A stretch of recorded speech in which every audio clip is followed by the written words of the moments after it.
नमस्कार दोस्तों, स्वागत करता हूं आप सभी का अपने परिवार द नॉलेज प्लाजा में। उम्मीद करता हूं आप लोग स्वस्थ होंगे और अपनी तैयारी अच्छे से कर रहे होंगे।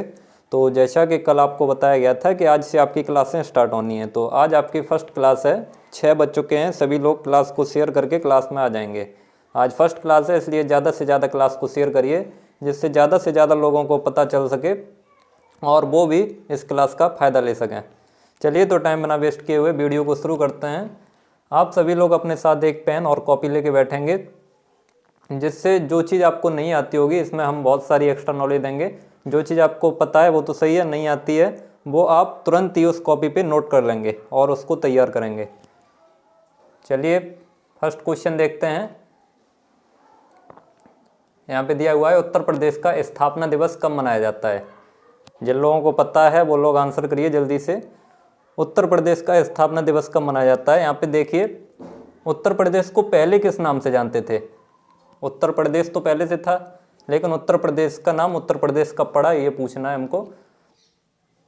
तो उत्तर प्रदेश को पहले, यहाँ पे पेंसिल का कलर चेंज कर लेते हैं।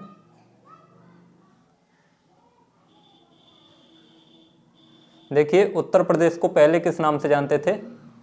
तो उत्तर प्रदेश को पहले संयुक्त प्रांत के नाम से जानते थे। संयुक्त प्रांत। लेकिन उत्तर प्रदेश का नाम उत्तर प्रदेश कब पड़ा, ये पड़ा है 24 जनवरी 1950 को। 1950, 24 जनवरी 1950 को उत्तर प्रदेश का नाम उत्तर प्रदेश पड़ा। इसलिए उत्तर प्रदेश का स्थापना दिवस हम कब मनाते हैं, 24 जनवरी को। और 26 जनवरी को क्या मनाया जाता है, सब लोगों को पता होगा। 26 जनवरी को रिपब्लिक डे या गणतंत्र दिवस मनाया जाता है। और 9 नवंबर को क्या मनाया जाता है, 9 नवंबर को लीगल सर्विस डे या कानूनी सेवा दिवस। जो इंग्लिश वाले हैं वो लिखेंगे लीगल सर्विस डे और हिंदी वाले कानूनी सेवा दिवस। 9 नवंबर को मनाया जाता है। चलिए, तो नेक्स्ट क्वेश्चन देखते हैं। नेक्स्ट क्वेश्चन है आपका, पीतल नगरी किसे कहा जाता है। पीतल नगरी किसे कहा जाता है, सिकोहाबाद, फिरोजाबाद, फरीदाबाद, मुरादाबाद। तो आप लोग आंसर करिए इसका। पीतल नगरी, ये तो सब लोगों को पता होना चाहिए। पीतल नगरी किसे कहा जाता है। तो यहाँ पे देखिए, पीतल नगरी किसे कहा जाता है। पीतल नगरी मुरादाबाद को कहा जाता है। मुरादाबाद को पीतल नगरी कहा जाता है। और यहाँ पे ये फिरोजाबाद को क्या कहते हैं, फिरोजाबाद को सुहाग नगरी भी कहते हैं। सुहाग नगरी या चूड़ी नगरी। फिरोजाबाद को सुहाग नगरी या चूड़ी नगरी बोलते हैं। नेक्स्ट क्वेश्चन देखते हैं, यूपीसीएआर कहाँ स्थित है। यूपीसीएआर कहाँ स्थित है। यूपीसीएआर का पूरा नाम क्या होता है, Uttar Pradesh council of agriculture research. आप लोग नोट कर लीजिए जिनको नहीं पता है। Uttar Pradesh council of agriculture research, ये कहाँ पे स्थित है, कमेंट करिए आप लोग। तो यूपीसीएआर जो है वो लखनऊ में स्थित है। लखनऊ इसका राइट आंसर हो जाएगा। लखनऊ में कहाँ पे है, गोमती नगर। गोमती नगर लखनऊ में यूपीसीएआर स्थित है। करनाल में देखो एनडीआरआई है। NDRI national dairy research institute कहाँ पे है, करनाल हरियाणा में। कानपुर में आपका पल्सिस रिसर्च है, कल्याणपुर कानपुर में। दिल्ली में आईसीएआर आईएआरआई है। तो ये सब आप लोग, जो चीज़ नहीं पता है वो आप लोग नोट करते चलिए। चलिए, नेक्स्ट क्वेश्चन देखते हैं। नेक्स्ट क्वेश्चन है आपका, उत्तर प्रदेश का राजकीय पुष्प क्या है। उत्तर प्रदेश का राजकीय पुष्प कौन सा है। आप लोग आंसर करिए इसका, सबको पता होगा। कमल, गुलाब, पलाश या नन ऑफ दीज। तो यहाँ पे बहुत लोग कमल लगाएंगे, ये गलत आंसर है। कमल जो है वो भारत का राष्ट्रीय पुष्प है। भारत का राष्ट्रीय पुष्प जो है वो कमल है। और गुलाब जो है ये इजिप्ट और इंग्लैंड का राष्ट्रीय पुष्प है। इजिप्ट और इंग्लैंड का ये राष्ट्रीय पुष्प है गुलाब। और पलाश जो है ये यूपी का राजकीय पुष्प है। तो इसका राइट आंसर क्या हो जाएगा? पलाश। यहाँ पे जब यूपी में राष्ट्रीय की चीज़ आ गई है राजकीय की, तो यहाँ पे और भी चीज़ देख लेते हैं। यहाँ पे देखिए यूपी का राजकीय पक्षी कौन सा है? यूपी का राजकीय पक्षी कौन सा है? तो यूपी का राजकीय पक्षी जो है वो है सारस। यूपी का राजकीय पक्षी सारस है। और राजकीय पशु कौन सा है? ये सब आप लोग नोट करते चलिए। राजकीय पशु है बारहसिंगा। बारहसिंगा। और भारत का राष्ट्रीय पक्षी कौन सा है? भारत का राष्ट्रीय पक्षी मोर है। और भारत का राष्ट्रीय पशु बाघ है। चलिए आगे देखते हैं। नेक्स्ट क्वेश्चन है आपका, उत्तर प्रदेश के प्रथम मुख्यमंत्री कौन है? उत्तर प्रदेश के प्रथम मुख्यमंत्री कौन थे? सरोजिनी नायडू, पुरुषोत्तम दास टंडन, गोविंद बल्लभ पंत या सुचेता कृपलानी?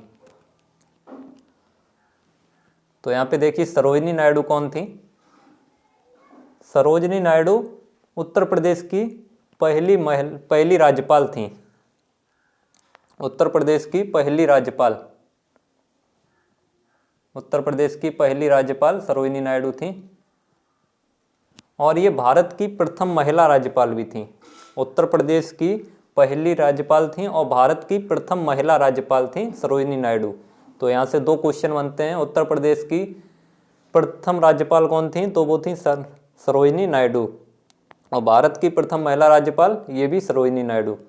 नेक्स्ट है पुरुषोत्तम दास टंडन। पुरुषोत्तम दास टंडन कौन थे? ये जो पुरुषोत्तम दास टंडन है ये एक स्वतंत्रता सेनानी थे। पुरुषोत्तम दास टंडन स्वतंत्रता सेनानी थे। इलाहाबाद के रहने वाले हैं ये। इनको भारत रत्न पुरस्कार से भी सम्मानित किया जा चुका है। अगर आपसे पूछ लिया जाता है कि पुरुषोत्तम दास टंडन को भारत रत्न पुरस्कार कब मिला था, तो ये मिला था 1961 में। 1961 में पुरुषोत्तम दास टंडन को भारत रत्न पुरस्कार से सम्मानित किया गया। नेक्स्ट है आपका गोविंद बल्लभ पंत। आप लोग नोट करते चलिए, जो नहीं आ रहा है वो। गोविंद बल्लभ पंत। गोविंद बल्लभ पंत कौन थे? तो गोविंद बल्लभ पंत उत्तर प्रदेश के पहले मुख्यमंत्री थे। इसमें क्वेश्चन में पूछा क्या गया है, उत्तर प्रदेश के प्रथम मुख्यमंत्री कौन थे? तो इसका राइट आंसर हो जाएगा गोविंद बल्लभ पंत। यही थे उत्तर प्रदेश के पहले मुख्यमंत्री। सुचेता कृपलानी उत्तर प्रदेश की पहली महिला मुख्यमंत्री थी। पहली महिला मुख्यमंत्री सुचेता कृपलानी थी। महिला मुख्यमंत्री सुचेता कृपलानी थी। वर्तमान में मुख्यमंत्री कौन है? ये तो आप सब लोगों को पता होगा। वर्तमान में अभी जो मुख्यमंत्री हैं वो योगी आदित्यनाथ जी हैं। लेकिन अभी चुनाव होने वाला है, अभी देखो कौन अगला मुख्यमंत्री बनता है। नेक्स्ट है आपका, भारत के प्रथम कृषि मंत्री कौन है? भारत के प्रथम कृषि मंत्री कौन है? राधा मोहन सिंह, राजेंद्र प्रसाद, सूर्य प्रताप शाही या सरदार पटेल? तो आप लोग आंसर दीजिए इसका। भारत के प्रथम कृषि मंत्री, भारत के प्रथम कृषि मंत्री पूछा गया है। तो यहाँ पे देखिए राधा मोहन सिंह। राधा मोहन सिंह किससे संबंधित हैं? तो राधा मोहन सिंह जो हैं वो 2015 से 2019 तक 2015 से 2019 तक ये कृषि मंत्री रहे हैं। ये बीजेपी पार्टी से बिलोंग करते हैं। बीजेपी पार्टी से बिलोंग करते हैं। 2015 से 2019 तक ये कृषि मंत्री रहे हैं। और राजेंद्र, यहाँ पे सरदार पटेल जो हैं ये इनको लौह पुरुष भी कहा जाता है। सरदार पटेल को लौह पुरुष भी कहते हैं। आप लोग नोट करते चलिए, बहुत इंपॉर्टेंट चीज़ें हैं, ये पूछी जाती हैं यूपी कैडेट के एग्जाम में। तो आप लोग नोट करते चलिए। सरदार पटेल को लौह पुरुष कहते हैं। ये भारत के पहले उप मुख्यमंत्री थे।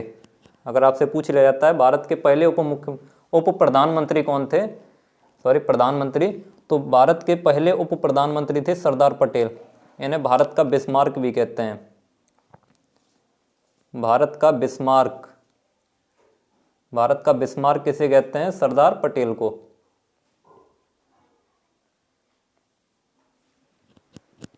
और सूर्य प्रताप शाही जो हैं वो यहाँ पे से मिटा दे रहे हैं। भारत के प्रथम कृषि मंत्री पूछे गए यहाँ पे, तो भारत के प्रथम कृषि मंत्री कौन है? आप सभी लोगों के आंसर आ चुके हैं। भारत के प्रथम कृषि मंत्री हैं डॉक्टर राजेंद्र प्रसाद। डॉक्टर राजेंद्र प्रसाद जो हैं वो भारत के प्रथम कृषि मंत्री थे, और ये प्रथम राष्ट्रपति भी थे। भारत के प्रथम राष्ट्रपति भी थे डॉक्टर राजेंद्र प्रसाद, राष्ट्रपति। सूर्य प्रताप शाही जो हैं वो उत्तर प्रदेश के वर्तमान कृषि मंत्री हैं। उत्तर प्रदेश के वर्तमान कृषि मंत्री कौन है? सूर्य प्रताप शाही। और अगर आपसे पूछा जाए भारत के वर्तमान कृषि मंत्री कौन है, तो आप लोग इसे नोट कर लीजिए। भारत के वर्तमान कृषि मंत्री, भारत के वर्तमान कृषि मंत्री हैं नरेंद्र सिंह तोमर। नरेंद्र सिंह तोमर, नरेंद्र सिंह तोमर जो हैं वो भारत के कृषि मंत्री हैं अभी वर्तमान में। चलिए अगला क्वेश्चन देखते हैं। उत्तर प्रदेश का सर्वाधिक लिंगानुपात वाला जिला कौन सा है? उत्तर प्रदेश का सर्वाधिक लिंगानुपात वाला जिला कौन सा है? जौनपुर, नोएडा, गाजियाबाद या इलाहाबाद? सभी लोग आंसर करिए इसका। उत्तर प्रदेश का सर्वाधिक लिंगानुपात वाला जिला कौन सा है? ये 2011 की जनगणना के अनुसार है। 2011 की जनगणना के अनुसार। तो इसका राइट आंसर क्या हो जाएगा? जौनपुर। उत्तर प्रदेश का सर्वाधिक लिंगानुपात वाला जिला कौन सा है? जौनपुर। यहाँ पे देखिए लिंगानुपात होता क्या है। लिंगानुपात होता क्या है, बहुत लोग तो ये नहीं समझते होंगे। तो यहाँ पे आप लोग देख लीजिए, लिंगानुपात होता है 1000 पुरुषों पे महिलाओं की संख्या। 1000 पुरुषों पे महिलाओं की संख्या कितनी होती है? तो यहाँ पे जौनपुर का लिंगानुपात कितना है? जौनपुर का लिंगानुपात लिख लीजिए आप लोग, 1024। 1024 जौनपुर का लिंगानुपात है। 1024 महिलाएं हैं 1000 पुरुषों पे।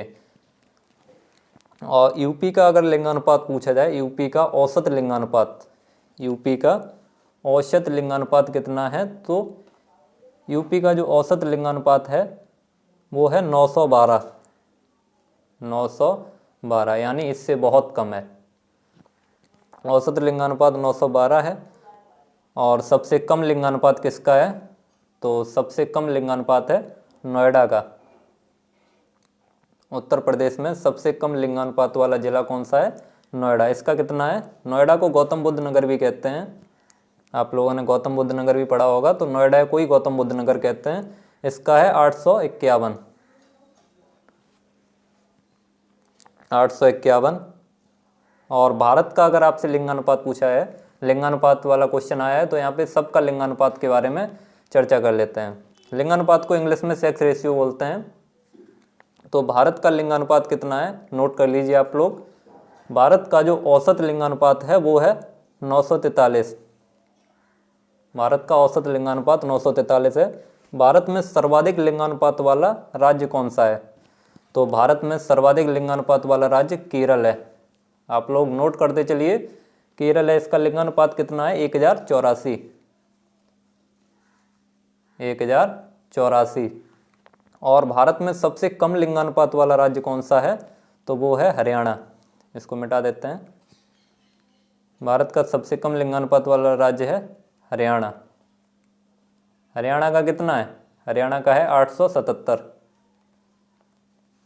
हरियाणा का लिंगानुपात 877 है। तो यहाँ पे लिंगानुपात की बात हो गई है। अब यहाँ पे देखिए, इलाहाबाद जो है, यहाँ यूपी में सर्वाधिक जनसंख्या वाला राज्य है वो इलाहाबाद है। सर्वाधिक जनसंख्या वाला राज्य, सर्वाधिक जनसंख्या वाला राज्य जो है वो इलाहाबाद है।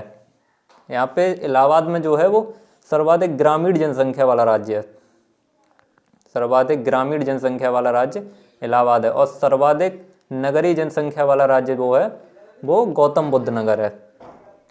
सर्वाधिक ग्रामीण जनसंख्या वाला राज्य पूछे तो प्रयागराज, इसका इलाहाबाद का नया नाम प्रयागराज भी हो गया है, तो इलाहाबाद में ऑप्शन नहीं आता है तो प्रयागराज लगाएंगे। सब लोगों को पता होगा इलाहाबाद का नया नाम प्रयागराज है। और सर्वाधिक नगरीय जनसंख्या वाला राज्य पूछे तो वो गाजियाबाद है। चलिए नेक्स्ट क्वेश्चन देखते हैं।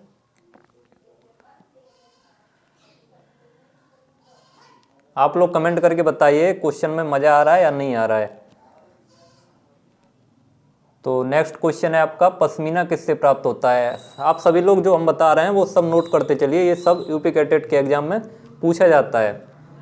इसी के माध्यम से आपकी थ्योरी भी कंप्लीट कराई जा रही है और साथ ही साथ रिवीजन भी चल रहा है, टेस्ट भी हो जाता है। इससे आपको पता भी चल जाता है कि आपको कितना तैयार है कितना नहीं तैयार है, और इसी के साथ साथ आपकी थ्योरी भी कंप्लीट हो रही है। तो पश्मीना किससे प्राप्त होता है, बकरी से, घोड़ा से, भेड़ से, या नन ऑफ दीज। तो पश्मीना जो है वो, पहले आप ये समझ लीजिए पश्मीना होता क्या है। तो पश्मीना एक तरह की ऊन होती है, पश्मीना एक तरह की ऊन होती है। इसका प्रयोग शाल बनाने में किया जाता है, इसका प्रयोग शाल बनाने में किया जाता है। इसकी जो शाल होती है वो काफ़ी महंगी मिलती है, बहुत ही महंगी होती है और अच्छी गुणवत्ता वाली होती है पश्मीना की सैर। तो पश्मीना किससे प्राप्त होता है, तो पश्मीना जो है वो बकरी से प्राप्त होता है। एक कश्मीरी नस्ल की बकरी होती है, कश्मीरी नस्ल की जो बकरी है उससे पश्मीना प्राप्त होता है। इसकी डिमांड भी ज़्यादा रहती है, इसलिए इसकी जो शाल हैं वो काफ़ी महंगी बिकती हैं। और चलिए नेक्स्ट क्वेश्चन देखते हैं, इसमें और कुछ तो बताने के लिए है नहीं। नेक्स्ट है आपका, भैंस के किस नस्ल में सर्वाधिक वसा पाई जाती है। भैंस के किस नस्ल में सर्वाधिक वसा पाई जाती है, जाफराबादी, मुर्रा, मेहसाना या बदावरी। तो भैंस के किस नस्ल में सर्वाधिक वसा पाई जाती है, ये सब लोगों को पता होगा। तो आप लोग इसका आंसर देंगे, आप सभी लोग इसका आंसर देंगे। क्लास को शेयर कर दीजिए जिससे और भी दो लोग क्लास में आ जाएं, और क्लास अगर अच्छी लग रही हो तो इसे लाइक कर दीजिए। तो भैंस के किस नस्ल में सर्वाधिक वसा पाई जाती है, ये है बदावरी में। बदावरी नस्ल की जो भैंस होती है उसके दूध में सर्वाधिक वसा पाई जाती है। कितनी पाई जाती है, 13%, 13% वसा पाई जाती है इसमें। यहाँ पे और भी ऑप्शन के बारे में डिस्कस कर लेते हैं। जाफराबादी जो भैंस है इसका जन्म स्थान कहाँ पे है, इसका जन्म स्थान है गुजरात में, गुजरात। जाफराबादी भैंस का जन्म स्थान गुजरात में है। ये ज़्यादातर भारत और पाकिस्तान में ही पाई जाती हैं, विश्व में बहुत कम संख्या पाई जाती है जाफराबादी भैंस की। विश्व में लगभग 2500 भैंसें पाई जाती हैं पूरे विश्व में। तो आप लोग सोच सकते हैं कितनी कम संख्या है इनकी। जाफराबादी जो भैंस हैं वे विश्व में लगभग 2500 पाई जाती हैं, ज़्यादातर ये भारत और पाकिस्तान में ही पाई जाती हैं। दूसरा जो मुर्रा है, इससे बहुत इंपॉर्टेंट क्वेश्चन पूछा जाता है, मुर्रा भैंस का रंग कैसा होता है। यहाँ पे इसको मिटा देते हैं, लिखने की जगह नहीं है। मुर्रा भैंस का रंग कैसा होता है, तो मुर्रा भैंस का रंग jet black, jet black colour का होता है। ये बहुत पूछा जाता है। और सर्वाधिक दूध देने वाली भैंस भी मुर्रा है, सर्वाधिक दुग्ध उत्पादन वाली भैंस भी मुर्रा है। मेहसाना जो है ये भैंस की संकर नस्ल है, मेहसाना भैंस की संकर नस्ल है। ये किस किस के क्रॉस से बनी है, तो मुर्रा क्रॉस सूरती, मुर्रा और सूरती के क्रॉस से ये जो मेहसाना भैंस है वो बनी है। ये संकर नस्ल है भैंस की, ये भी क्वेश्चन पूछा जाता है, भैंस की संकर नस्ल कौन सी है, तो मेहसाना। अब नेक्स्ट क्वेश्चन है आपका, मतलब इसमें बदावरी में भी एक क्वेश्चन पूछा जाता है, बदावरी का कलर कैसा होता है, तो तांबे जैसा, बदावरी का रंग तांबे जैसा होता है, तांबे जैसा। इसमें आपके एक क्वेश्चन से कम 7-8 क्वेश्चन, 7-8 नहीं तो कम से कम 4 क्वेश्चन तो कंप्लीट हो ही रहे हैं एक क्वेश्चन से। तो आप लोग इन सबको नोट करते चलिए और इन सबको तैयार करिए, ये सब यूपी कैडेट के एग्जाम में पूछा जाता है। चलिए तो नेक्स्ट क्वेश्चन देखते हैं, यही आपका लास्ट क्वेश्चन भी होगा क्योंकि टाइम काफ़ी हो रहा है। तो गाय की डबल पर्पज नस्ल कौन सी है? गाय की डबल पर्पज नस्ल, डबल पर्पज को हिंदी में बोलते हैं द्विकाजी। तो गाय की द्विकाजी नस्ल कौन सी है? देखो, साहिवाल, सिंधी, गिर और एक देवनी होती है। ये तो आपकी होती हैं दुधारू नस्ल, ये तो आपकी दुधारू नस्ल होती हैं, दुधारू नस्ल। लेकिन जो हरियाणा है डबल पर्पज या द्विकाजी नस्ल। तो इसका राइट आंसर क्या हो जाएगा? हरियाणा। अब डबल पर्पज क्या होता है? डबल पर्पज का मतलब है जो डबल पर्पज गाय की नस्ल होती हैं उनको दुग्ध उत्पादन और जो खेत में हल चलाने के लिए जो बछड़े होते हैं उन सब के लिए इनको पाला जाता है। तो उसी को हम बोलते हैं डबल पर्पज या द्विकाजी नस्ल। तो आज के लिए आप लोग इतना ही रखिए क्योंकि टाइम भी काफ़ी हो रहा है, 20-21 मिनट हो गई लगभग। तो आज आप लोग इतना ही रखेंगे। और अगर आप लोग चाहें, आगे के जो क्वेश्चन है वो आपको कल कराए जाएंगे। अगर आप लोग चाहें कि क्वेश्चन की संख्या बढ़ा दीजिए और कंटेंट कम कर दीजिए तो वो भी ऐसा भी हम कर सकते हैं। तो आप लोग कमेंट करके बताइए ऐसा ही सही है, ज़्यादा से ज़्यादा कंटेंट दें और क्वेश्चन केवल 10 ही रखें और ज़्यादा से ज़्यादा आपको कंटेंट प्रोवाइड किया जाए, ऐसा ही रखें, या क्वेश्चन की संख्या बढ़ा के कंटेंट कम किया जाए, ऐसा रखें। तो आप लोग कमेंट करके बता दीजिए, उस पे भी जैसा आप लोग कहेंगे वैसा किया जाएगा। चलिए, तो अब मिलेंगे आपको नेक्स्ट टेस्ट के साथ, तब तक के लिए जय हिंद, वंदे मातरम।